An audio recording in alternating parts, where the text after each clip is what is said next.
All right, recording has begun. Shalom Aleichem, gentlemen. Welcome to our Yalkut Yosef class. Before we begin this class, sometimes it's good to stop for a second and remember what have we done? Where are we standing from the vision of, the macro vision from on top? So far we began the Shulchan Aruch from the beginning, the section that is called Orach Chaim. Orach Chaim deals with the everyday things that a man has. So we started with Hanhagot Ha'adam Baboker, meaning how do we behave in the morning. We also spoke a little bit about Tikkun Chatzot, but we spoke about, the whole process of waking up and everything around that. And then we spoke about the mitzvah of tzitzit, and we spoke about the mitzvah of tefillin. These are already topics that we were tested on, Baruch Hashem. Since then, we've come to another topic, which is Birkot HaShachar. And if you pay attention, you'll see that we are basically going through the Siddur, right? Tzitzit, tefillin, Birkot HaShachar. And now that we have finished Birkot HaShachar and we have also finished Birkot HaTorah, we are going to move forward in the Siddur. We're going to talk about Korbanot. We mentioned a little bit about Korbanot last time. We spoke about how you shouldn't skip the Korbanot or leave them for later because really it's like clothing items. And we said that first you put the undershirt, then the tzitzit, then the shirt, then the jacket. And if you finish tefillah, then you complete the Korbanot. It's like you're putting an undershirt above your suit. It doesn't fit. So there's an order. So we mentioned Korbanot a little bit. And from now on, we're going to continue. We're going to move to ברוך, שאמר until ישתבח. All of that section is one section. It's Pesukei Dezimrah. There's Zemirot in between ברוך, שאמר and ישתבח. But Baruch Shamar is the opening beracha, and Yishtbach is the ending beracha of that section. And then you get Yotzer, Berachot Kriyat Shema, and Shema B'ezrat Hashem. So that's pretty much where we're standing today. We touched last time Pesukei Dezimrah, and now we're going to talk about the times you stop during Pesukei Dezimrah to answer Amen. So we all know that in the middle of a beracha, nobody stops to answer, right? Let's say I say, She'akol niya bidvaro, and I'm about to drink my water, and then someone says hello to me or something. Do I stop to say hello? Wait, I have to attach the bracha to what I'm eating, right? Similarly, when we just said Baruch She'amar, Melech Mulad Batishbachot, from here until the bracha that we conclude in Yishtbach, it's considered one section, which means that we are forbidden to talk between Baruch She'amar and Yishtbach. Not enough people know this. But it's our job to try to do it in a nice way, to not make people feel bad when they don't know and they start a conversation. But it's assumed you're not allowed to talk during this time. Ideally, you should make the person not feel so bad and try to get him to understand. And if you went to him, manners derech eretz kadma laTorah. So after the tefillah, you come and say, "I'm so sorry, just halachically we can't speak in the middle." But always make sure you're not offending anybody. If in case they don't know the halacha. The halacha is we cannot speak between those two things because it's like one beracha with the middle part. The middle part is not made for talking. So what are we allowed to say? If let's say I'm in between, I'm reading Asher Yeshua Betecha, Hallelujah, Halleli Nafshi Et Hashem. I'm over there, but now the Chazan already reached Kaddish. I'm still in the area where I'm not allowed to talk. What do I answer? Do I answer or do I not answer? So the answer is there are a few things that you are allowed to answer. First of all, the Kaddish, which means the Kaddish has 5 amenim, the Kaddish of the Chazan that he says in Yishtbach, right? So all these amenim, of course, we are allowed to answer. And in case you are so far behind that you are in Pesukei Dezimrah, and they are already in Shemoneh Esrei, you don't answer Amen to all the berachot of Shemoneh Esrei. You do answer Amen. But regarding Modim Anachnu Lach, that's a part where you bow down. You don't read the whole Modim. The only thing you would say is those 3 words, Modim Anachnu Lach, because the whole crowd is kind of bowing and saying thank you to Hashem. So even though it's not an Amen, which Amens we do say in this Pesukei Dezimrah, even though it's not an Amen, still those 3 words, Modim Anachnu Lach, we do say. Okay? Now, sometimes, since you are in between 2 berachot, the rabbis bring down that if you don't hear the amens that you need to say, you don't have to make an effort to hear and say the amen. Be busy with your tefillah. If you heard, then you're obligated to say. But since it's not good to break between the Baruch She'amar and the Yishtbach, you don't have to search for it. If it happens to you, you say the amen. All right. What about Baruch? Baruch Baruch Shema, or the Baruch you're asking? Baruch, between Yishtbach and you start the next. Yes, so that's a very good question. Let me get back to you. I think that we're going to touch that here. I'll tell you why I think that you're allowed to say it, because the next topic we're going to talk about is when the Chazan says, Baruch et Hashem HaMevorach, when he goes to read the Torah. Imagine somebody goes up to the Kiryat Torah, and I'm in between Baruch She'amar and Yishtbach. So I'm not allowed to talk, I only answer amens over there, right? Or Modim Anachulach. Halacha is, if they're in Birkat Torah and somebody goes up and says, Baruch et Hashem HaMevorach, I answer, Baruch Hashem HaMevorach L'olam Va'ed. So from here I conclude to answer your question, Giacomo. Hello, by the way. I usually do that. So it's correct. Okay. No, usually you're on time. I know you. You're never late, so there's no reason for this question. I know you, Giacomo. You're one of the first ones there. But if it ever happens, then yes. So we answer the Birkot Torah, and same thing, the Baruch Hashem HaMevorach. The only exception that is kind of not a beracha would be the Modim Anachulach, which is not a beracha. You say Amen, Modim Anachulach. Those three words, because everybody's allowing, you join them. And also, if they're reading the Torah and I'm between Baruch Shamar and Yishtabach, I shouldn't keep on reading. As opposed to before where we said, listen, keep on reading. If you hear something to say Amen, say Amen. No. Kriyat Torah, do not miss. If that happened and you're in the Beit Knesset and they're reading the Torah, you pause, you listen to the Aliyah, you answer to the Berachot of he who goes up to the Torah, and then you consider praying. However, if they start saying after he went to Aliyah, they gave him a Yishtbach, or he starts doing Ashkava for his grandpa and his uncle and his this, for that, and they say V'nomar Amen, you don't say Amen to that. That's not a Beracha. That's already a Yishtbach. For Yishtbachim, there's no permission to stop in between both Shamar and Yishtabach. Right now, something that happens commonly, I see it mainly in the Minyanim in America, but also in Israel. I'll tell you in a second why it's more common in America. It's about drinking coffee in the tefillah. In America, you walk in, you have coffee machines. Over here, it's not so common. We don't. Today, one guy came into shul and he brought a cup of coffee from home. It was a glass cup with black coffee, and it's an exception because we don't. It's different. The style in America is different. You come to Beit Knesset, you continue your day from there. So they give you the coffee and they have a breakfast. In Israel, you go, you pray, then you go, you run your morning errands, and only after that you go to work. So it's a little different. But what happens if I set a bracha before Baruch She'amar? Because after Baruch She'amar, as we said, I'm not allowed to stop to say anything. So how can I say She'akol Niya B'Dvaro and drink coffee? If I didn't say a bracha before the tefillah, obviously I'm not allowed to say a bracha now on the coffee. But what if I already said the beracha, and now I'm in Baruch She'amar? Am I allowed to continue drinking?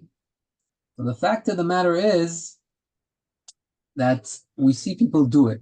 Lekatchila, which means to begin with, it's not a good custom.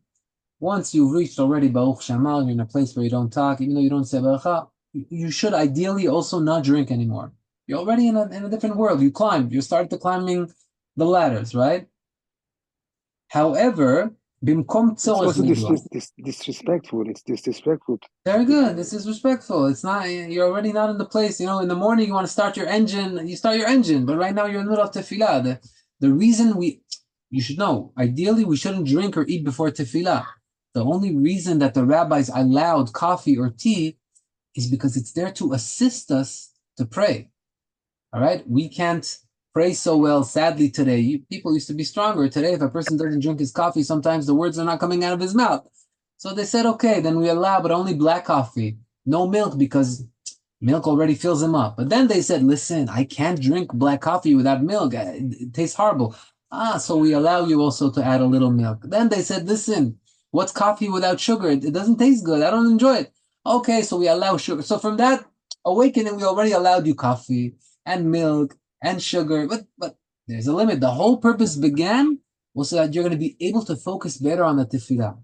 By the way, the custom of Chabad, this is not our custom, it's not la halacha. The custom is Chabad is also to eat. My cousin is a Chabadnik. Before tefillah, he says mezonot, yes, cheesecake. And you know what he says? He says something nice. He says some people pray so that they could go eat. But I eat so that I can go pray. I want to pray with the kavanah. It's a nice idea. It's not the Shulchan Aruch. That's not what we follow. That's the Shulchan Aruch Harab. For the Chabadnikim, they follow their own custom. But it's the same root. That's why I'm mentioning it. The root is that you want to have strength for the tefillah. So the coffee is there to give you the strength. But now you're already in the middle. Now you're indulging yourself with coffee. You got that. You woke up already. This is not the time to keep on drinking. However, bimkom tzorech gadol, ma ze tzorech gadol, when there's a big need, What does it mean a big need? A person is really out of it. He went to sleep 3 o'clock in the morning. He's just not focused. Oh, okay, you're not focused, you're not able, then drink. But if you're already awake and you're just, you're enjoying it, that's not reason to drink after Baruch She'amar, and therefore try to finish it before that part.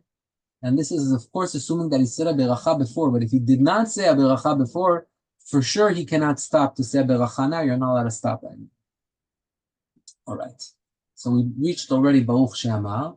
The next point of the tefillah, which is very important, everything is very important, but there are certain dots that Chachamim pointed their finger on, is in Ashrei Yoshvei Betecha. There's one pasuk in Ashrei Yoshvei Betecha that if we did not have kavanah, we have to repeat. Anybody know what I'm talking about? Everybody does this. This is a mizmor with a segula for parnasa.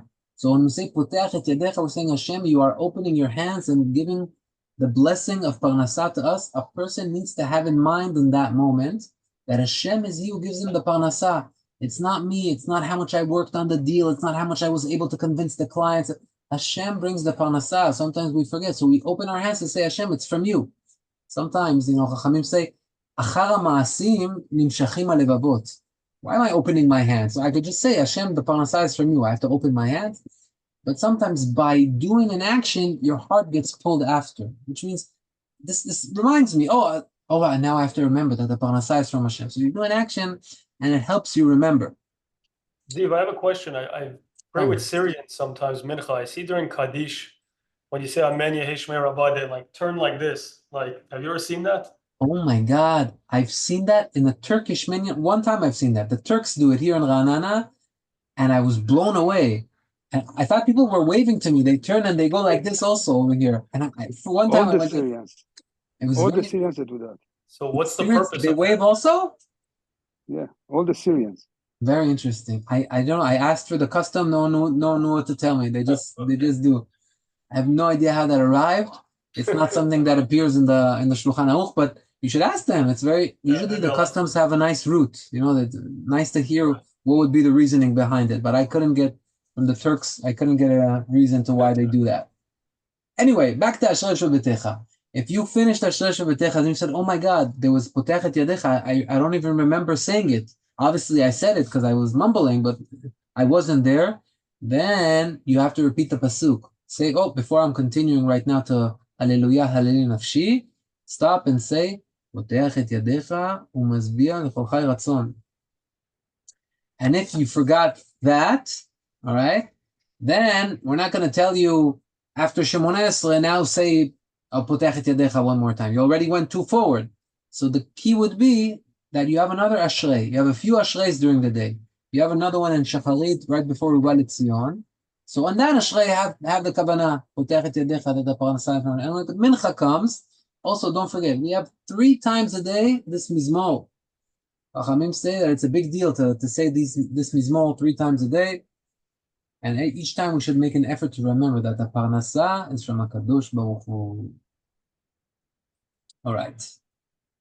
So, Pesukei Dezimrah, as we mentioned, begins from Baruch She'amar. This I want everybody to remember if they wake you up from your sleep. What is Pesukei Dezimrah? From Baruch She'amar until Yishtbach. It's 1 unit. Now, why am I mentioning that it's 1 unit? Because let's say the Chazan went forward and I wanted to skip because I wanted to join everybody in Amidah. This is not something that you can repeat after the tefillah. I didn't manage to say Baruch She'amar until Yishtabach. I'll jump over it. I'll say Shemoneh Esrei, and then later I'll say these 2 berachot with Pesukei Dezimrah in the middle. No, that's not a possibility. You cannot do that. It's not something that you complete later. Now, what happens? We said that after I finished Baruch She'amar and I'm reading the Mizmorim until Yishtabach, I'm not supposed to answer anything unless there's an Amen or Modim Anachnu Lach or Baruch Hu, as Giacomo mentioned. However, what did I want to say here? What about Baruch Hu or Baruch Shemo between Yotzer and Yishtabach? Wait, no, I'm skipping a line. Forgive me 1 second. Pesukei Dezimrah, פונים לפני המשנה, אם עושים גמרא נכונה, אין לענות אמן באמצע ברוך שמו וישתבח. Sorry, I'm sorry. Now, what happens if I began Baruch She'amar and I'm reaching the beracha, and I already said Baruch Ata Hashem, but I didn't finish the end of Baruch She'amar. I just said Baruch Ata Hashem, and then I hear an Amen. Do I answer Amen now? or do I not answer? So the answer is no. If I'm already in the middle of the beracha, I don't answer amen. The only time we say that we answer amen is either I already finished the beracha and I'm already reading the mizmorim, or I haven't finished the beracha, but I started Baruch She'amar, Baruch Hu, but only after that there's a beracha, meaning in the middle of Baruch She'amar. Here, let's open the siddur. Just give me 1 second to ask for some quiet over here.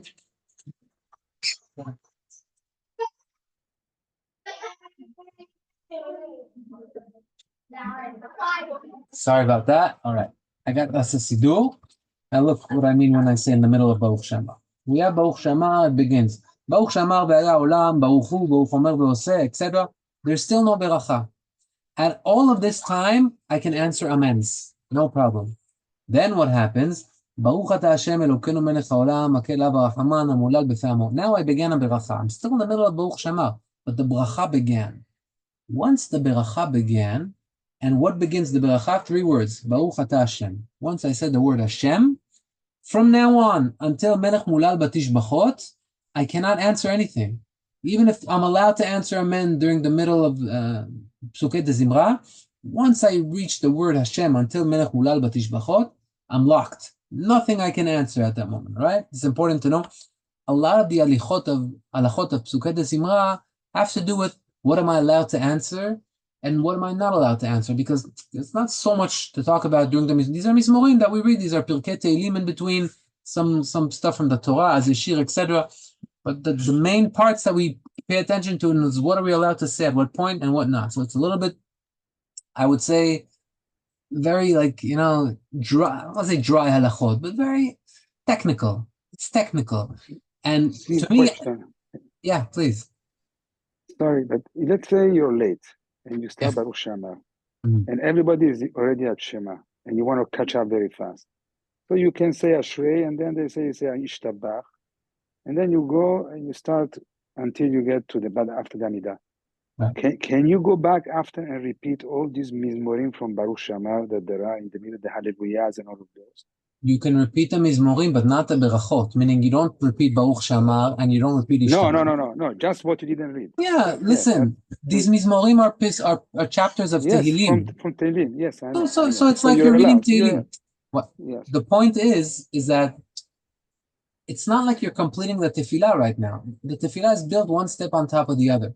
It's good to have those chapters of Tehillim in your pocket, right? But the order, it's not like you're shoving it in back to where you already wore the suit. That's it.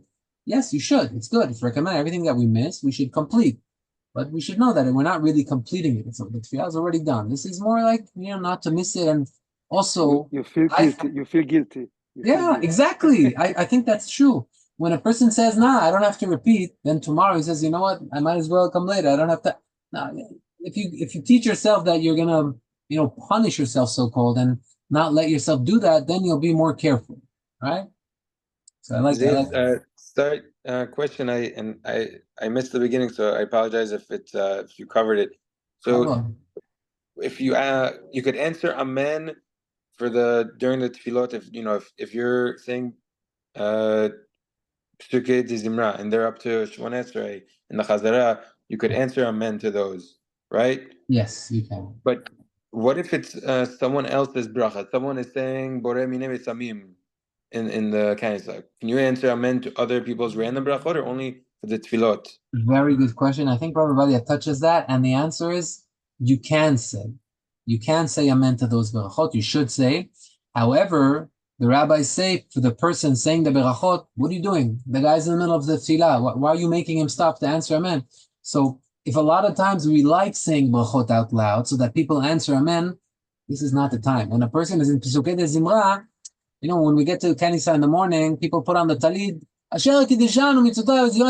everybody answers amen. Why? Good, you're mezakeh rabim, you're giving him a chance to do it.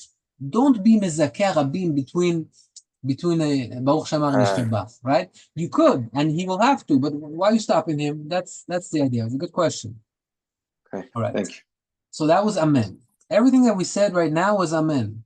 However, Baruch Hu, Baruch Shema, we should know. We do not answer that. Now what happens, let's say we finished now. We reached already Yishtabach. there's a point now. Now we have to know what are the points in the tefillah that are kind of stops. And the stops are the connections between the spiritual world, as we mentioned. The first part is korbanot, that's like the lower part, the lowest world, the world that we are in. It's called olam ha'asiyah. Then you have a kaddish, you climb a world and you get to the Pesukei Dezimrah between Baruch, She'amar, and Yishtbach. You finish Yishtbach, there's another kaddish. Why are these kaddishim? What are they doing? The kaddish is a ladder. You finish the section, you're climbing to a higher place. All right? And then between Gaal Yisrael and Shemoneh Esrei, that's the last ladder. Oh, it's so high over there, you don't need a kaddish. You say Gaal Yisrael, you already climbed the ladder. That's it. Now you reach the headquarters, Hashem's office. That's the Amidah. That's the high point of the tefillah. And then there's landing. Also after the tefillah, you have kaddishim that take you back down from world to world. There's like a safe landing. These are deep concepts that the Mekubalim talk about.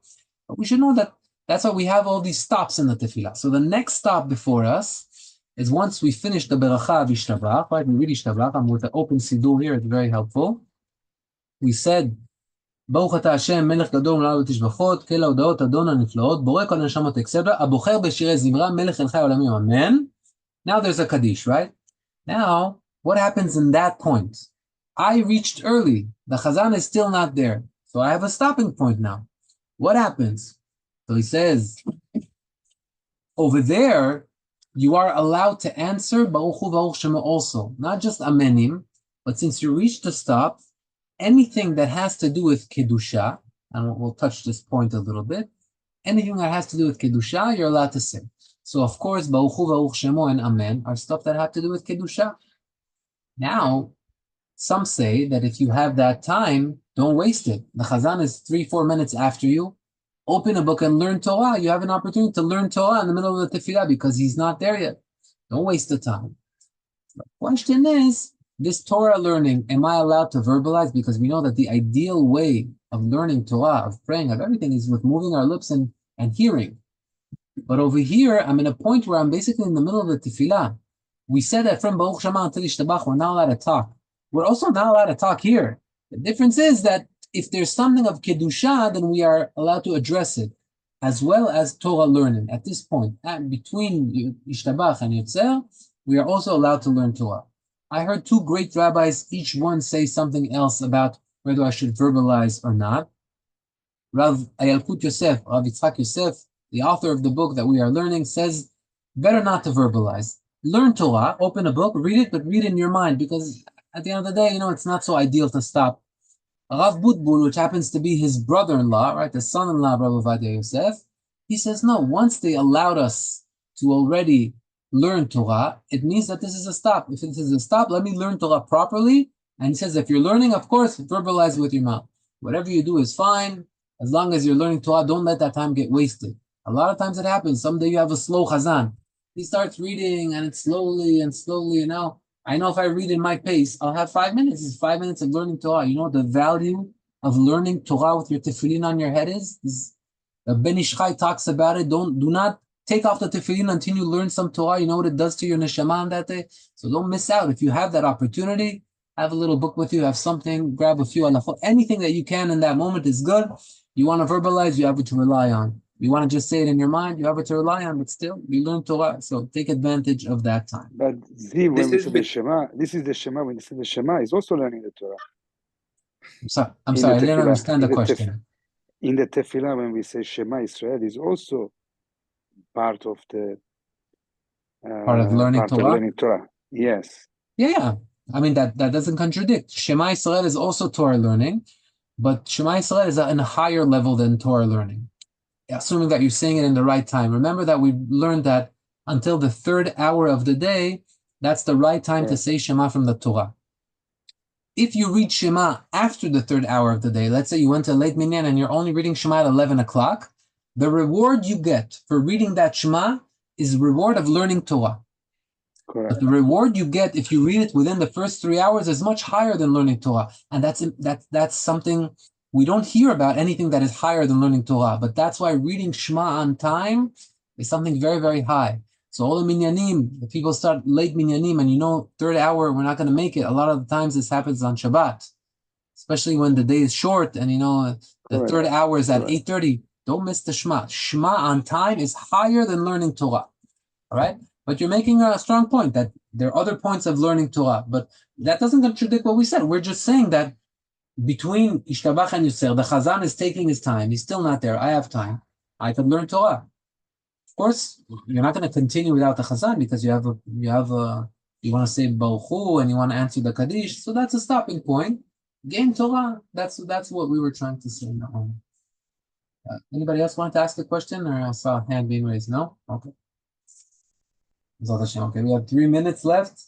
Let's see if we can catch one more topic. Okay. Now what happens if someone is late? We want to know what is the minimum required so that I can catch up and meet them in Shemoneh Esrei. If I walk in and they're in Shemoneh Esrei, can I just skip everything and say Baruch Atah Hashem Ga'al Yisrael and jump in? No. There's certain steps that I have to take. I have to climb the worlds. Some stuff I don't have to. I could do them later, as we said before. It's not ideal, but I don't want to miss the minyan. By the way, according to the Kabbalah, don't ever skip. The Mekubalim, they don't skip. If they're late, but they're going to read it according to the order, because for them, what we mentioned before, the wearing the clothing correct, one on top of the other, is much higher than, catching a minyan, not catching a minyan. But according to the Peshat, the Shulchan Aruch, the Yalkut Yosef, no, you don't want to miss the minyan. So what is the minimum that is required from you so that you can join the minyan? The minimum is to say Baruch She'amar, Ashrei, and Yishtabach. I think maybe Giacomo, you mentioned that before. Those are the 3 things that we have to say not to miss. That's like the whole Pesukei, Dezimrah, the minimum, the root of it. You say those 3 because the first and the last are berachot. Baruch She'amar and Yishtabach are berachot. And the Ashrei Shoevetecha had the Muteach et Yadecha, the pasuk that we have to have the kavanah that it's from Parnasah. So those 3 things are the minimum. And then when we get to Yotzer, we can go and jump right in with everybody. And if you are also late for Yotzer, which means, okay, I skipped that, but they're not in the beginning of Yotzer. They're already right before Amidah. I want to jump to Amidah. Am I allowed to scan through Yotzer? Am I allowed to skip it? What do I do with that? So over there, you are allowed to join them wherever they are right now, but you cannot read the berachot later, which means if you want to complete Yotzer, Ahavat Olam, Yotzer HaMeorot, all these things later, you can read them without saying Shem u'Malchut, meaning Baruch, and then you say Yotzer HaMeorot, or Baruch Ohev Amo Yisrael, right? But don't say the actual, that's called reading a beracha without Shem u'Malchut, without the name of Hashem, because really, the right way for you to say the beracha is only if it's before the Amidah. If you're not saying before the Amidah and you want to catch them, okay, but you missed that beracha. You could read it, but don't say beracha. All right, it's time. So we're gonna next week. It's not next week. Actually, it's 2 weeks from now. We're gonna touch a little bit very interesting halachot about a shaliach tzibur, the guy that's standing on the teva and he's the chazan and he's representing us. What is required from him to be a chazan, and maybe are there any leniencies about that? All right, gentlemen, until then, have a beautiful weekend. We'll see you 2 weeks from today. All the best. Thank you.